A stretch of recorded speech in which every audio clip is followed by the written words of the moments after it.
Welcome to this deep dive, and we're going to be tackling a thinker who might even make seasoned philosophers raise an eyebrow, Pseudo-Dionysius the Areopagite.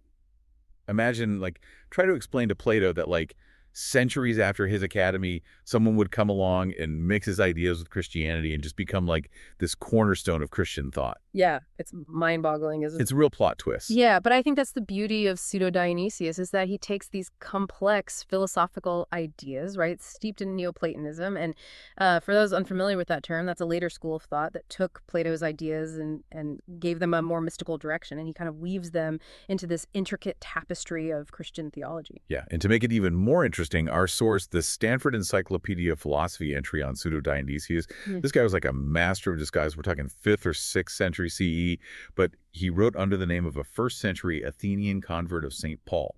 So talk about a successful pen name. Really makes you wonder what his motivations were, right? Was it a way to give his ideas more weight in a time when Christianity was becoming the dominant force? Or was it something deeper, a reflection of his own understanding of the hidden nature of God? It's like a philosophical detective story. Yeah. And speaking of mysteries, we had to talk about his works.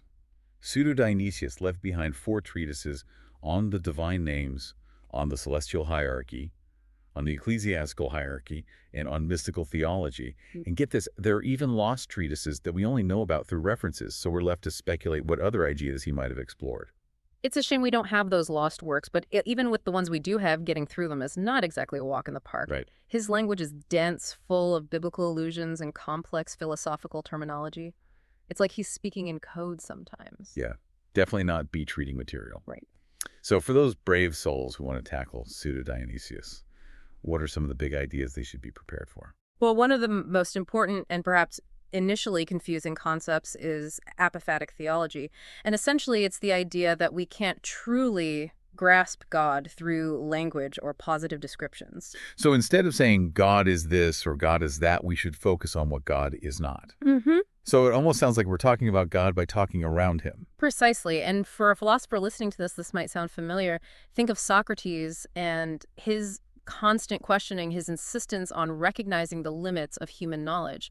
Apophatic theology takes this idea a step further, suggesting that even our most sophisticated concepts fall short when trying to define the divine. So if we can't box God in with words, how do we even begin to understand him? Well, that's where Pseudo-Dionysius gets really interesting. He introduces the idea of hierarchy, seeing the universe as this beautifully ordered structure with everything emanating from God and reflecting his glory in different ways. Wait, hold on. Hierarchy. Didn't philosophers like Plato already talk about that? They did, and that's what makes Pseudo-Dionysius so fascinating. He takes this philosophical concept of a hierarchical cosmos and infuses it with Christian meaning. So you have these different levels of being angels, humans, even the church itself, all organized into ranks, each playing a specific role in the grand scheme of things. So it's like a cosmic ladder with each rung representing a different degree of closeness to God.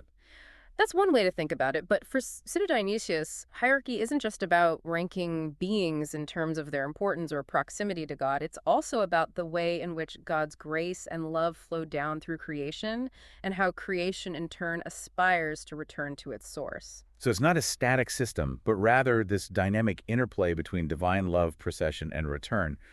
Okay, I'm starting to see how he's weaving together these philosophical and theological threads. And there's more. We haven't even touched on his ideas about divine love and the role of symbols in spiritual understanding, but we can delve deeper into those in the next part of our deep dive. That's right. We'll be right back after a short. What are you doing? We're not doing breaks anymore, remember? Oh, right. Sorry, force of habit. Well, we'll jump right into those fascinating topics in part 2 of our deep dive into the world of Pseudo-Dionysius. Don't go anywhere. So we've established that Pseudo-Dionysius was drawing heavily from Neoplatonic thought, particularly those ideas of emanation and hierarchy. Right. But he wasn't just copying his philosophical predecessors. He was transforming them, reshaping those ideas within a Christian framework. Right. And one of the areas where this transformation is most evident is in his understanding of divine love. Neoplatonists talk about this kind of cold, impersonal emanation from the one, the ultimate source. Right. But Pseudo-Dionysius injects something kind of radical into the equation, love. Exactly. He argues that God's creative power flows out into creation, not out of necessity, but out of love. Hmm. Imagine like a fountain overflowing with water. Okay. That's like God's love constantly pouring out into creation. I like that. But then that water eventually flows back to its source. Right. That's the idea of return. We're drawn back to God by that same love. It's this beautiful dynamic interplay. Okay, that analogy really helps. So it's not this deterministic top-down process, Right. but rather this reciprocal flow of love connecting God and creation. Right. But how does this idea of divine love play out within the hierarchical structure he talks about? Right. It seems like those two concepts might clash a bit. It's a good question, and it's one that philosophers have been grappling with for centuries, but Pseudo-Dionysius offers a nuanced perspective. He argues that while there's a clear hierarchy of beings with each level reflecting God in different ways, God's love is ultimately present to each individual being directly. So it's not about climbing the hierarchical ladder to reach God, Yeah. but rather recognizing that he's already there within us and all of creation, regardless of our position in the grand scheme of things. Precisely, and this brings us to another key aspect of his thought, the role of symbols in our understanding of the divine. Okay. Remember we talked about apophatic theology and how it emphasizes the limits of language? Well, Pseudo-Dionysius recognizes that for most of us, pure contemplation of God is incredibly difficult. We're easily distracted, caught up in the world of senses. We're only human after all. So how do we bridge that gap between our finite understanding and the infinite mystery of God? That's where symbols come in. Think of them as a kind of ladder, helping us ascend from the realm of the senses to the realm of the intelligible, ultimately leading us toward a deeper experience of the divine. And for Pseudo-Dionysius, the most important symbols are those found in Scripture. So that's why he spends so much time interpreting biblical imagery. It's not just about taking those stories literally, but rather uncovering the deeper spiritual truths they point to. Exactly. He's showing us how to read between the lines, how to see those symbols as signposts pointing us towards the divine. For example, there's this image of God being drunk on wine in Scripture. Okay. It might seem strange or even disrespectful at first glance, but for Pseudo-Dionysius, it's a powerful symbol of God's overflowing love. It's like he's saying that God's love is so abundant, so intoxicating that it defies our normal ways of understanding. But let's be honest, even with these symbols, trying to wrap our heads around Pseudo-Dionysius' ideas is a challenge. Yeah. His writing is notoriously dense and difficult. There's no denying that part of it is the language itself. He's constantly weaving together biblical references with complex philosophical concepts, creating this intricate tapestry of meaning that demands careful attention. It's like trying to solve a philosophical puzzle. I bet even Plato would needed a study guide for some of this stuff. But I'm sensing there's more to it than just the complexity of the language. Yeah. What else makes his writing so challenging? Well, remember how we talked about apophatic theology, that approach to understanding God through negation by saying what he is not? Right. Well, that leads Pseudo-Dionysius to use a lot of abstract and paradoxical language, which can be difficult to grasp. Like he's constantly pushing the boundaries of language, trying to express the inexpressible. It's almost as if he's saying, don't just read my words, experience them. Let them take you on a journey. That's a great way to put it. His writing isn't just meant to be passively consumed, it's meant to be engaged with actively, like a spiritual exercise. He's using language as a tool to guide us on a journey of spiritual ascent toward a deeper understanding of the divine. So it's not just philosophy. It's almost like a form of mystical poetry, using words to point us beyond words. And speaking of mystical experiences, that's a perfect segue into the final aspect of Pseudo-Dionysius' thought, that we need to explore the heart of his mystical theology. Let's dive into that. But before we do, I have a question for you and for our listeners out there who are philosophy enthusiasts.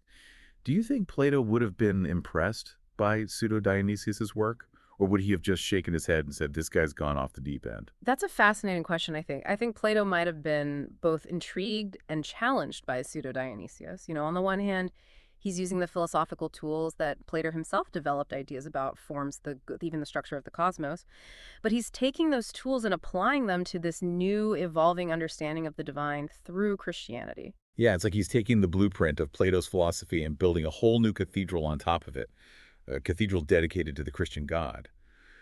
But a cathedral with some pretty mysterious and maybe even hidden rooms. Right. Speaking of which, we've been dancing around this idea of mystical experience throughout our deep dive. What exactly did Pseudo-Dionysius have to say about that? Well, remember how we talked about apophatic theology and the limits of language when it comes to describing God? Yeah. That's really where his mystical theology comes into focus in his short but incredibly powerful treatise. Mystical theology, Pseudo-Dionysius, lays out a path for ascending to this direct experience of the divine. Okay, I'm intrigued, but let's be honest. The idea of mystical experience can sometimes sound a bit, well, mystical. What does it actually mean to have a direct experience of God? That's a great question, and it's one that is probably puzzled philosophers and theologians for centuries. But for Pseudo Dionysius, it's not about having some kind of emotional high or seeing visions. It's about transcending the limits of our rational minds, stripping away those layers of conceptual understanding until we reach a state of pure unknowing. Unknowing, that sounds a bit paradoxical. How can we know anything about God if we're striving for unknowing? It is a paradox, but it's a paradox that lies at the heart of mystical experience. It's Uh, about recognizing that our limited human concepts, even those derived from philosophy, can only take us so far to truly encounter God. We have to let go of those concepts to embrace the mystery, to enter into what he calls divine darkness. Divine darkness. I have to admit, that's not the image that usually comes to mind when I think about God. I know it sounds a bit counterintuitive, right? But think of it this way. We're so used to relying on our senses, on our intellect, on those things that we can grasp and define. But Pseudo-Dionysius is suggesting that to truly encounter the divine, we have to go beyond all of that, to enter into a realm where those familiar ways of knowing no longer apply. It's about a radical openness, a surrender to something that transcends our understanding.